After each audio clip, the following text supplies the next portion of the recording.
I'm ABC 15 investigator Ann Ryman with an exclusive follow-up. The Arizona Attorney General is now formally joining a lawsuit that accuses a Scottsdale care facility of negligence. This comes after ABC 15's extensive reporting about a grandfather who wandered away last summer and died in the desert. The state's top prosecutor, Attorney General Kris Mayes, will now be party to a civil lawsuit filed by the family of this man. And he was known by all of his friends as Bob. Becky Sadler's father, Bob Pollmann, walked out of his Scottsdale care facility last summer without staff noticing. In this surveillance video, you see another resident follow the 85-year-old out. She later returns, but Bob does not. I'm just yelling for him, and I'm like, what on earth is this? I'm yelling for my dad in the middle of the desert?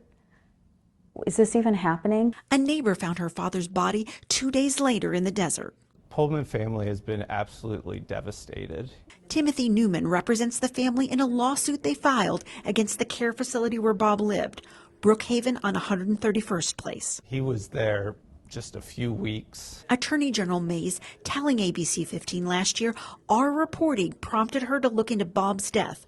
Her office also investigating 5 other cases where seniors wandered away unsupervised. But it's a really terrible situation. Here's why it's significant for the AG to be involved in the lawsuit filed by Bob's family. Her office can now present evidence, cross-examine witnesses, and make legal arguments in court. The care facility where Bob was living declined an on-camera interview request, but said in a statement to ABC 15, quote, "Our entire team's heartfelt sympathy has always been with the family of Mr. Pollmann. The health and safety of our residents is our #1 priority." The statement goes on to say, "We understand that this notice to intervene is customary in claims involving vulnerable adults. Our legal defense team will address that and the complaint allegations in formal proceedings at a later date." This lawsuit is still relatively new, so a judge has not yet scheduled any court hearings. You can count on ABC 15 to continue to follow this story. I'm investigator Ann Ryman, ABC 15 Arizona.